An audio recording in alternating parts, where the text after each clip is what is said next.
বন্ধুরা, আজ আমি বানাবো ঝাল ঝাল চিকেন কষা। প্রথমে মাংসটাকে আমি ধুয়ে রেখেছি, কড়াইটা গরম করে নিয়েছি। এবার দিয়ে দেব সরিষার তেল পরিমাণ মতো। তেলটা গরম হয়ে গেলে দিয়ে দেব দারচিনি, লবঙ্গ, দেব দুটো শুকনো লঙ্কা, দিয়ে দেব তেজপাতা আর দেব সাদা জিরে।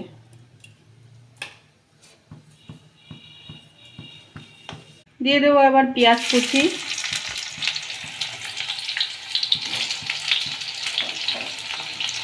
পেঁয়াজটাকে ভালো করে ভেজে নেব।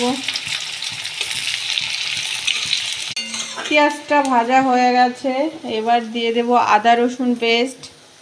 তারপরে দেব আমি 1 চামচ জিরে বাটা, দিয়ে দেবো 1 চামচ লঙ্কা বাটা,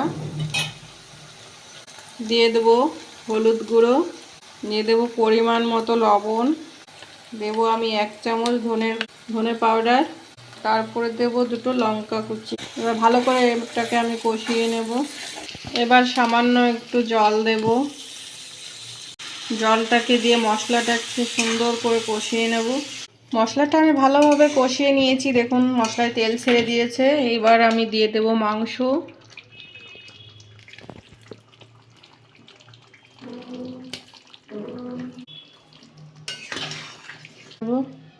মাংসটা দিয়ে দিয়েছি, এবার আমি ভালো করে মাংসটাকে কষিয়ে নেব।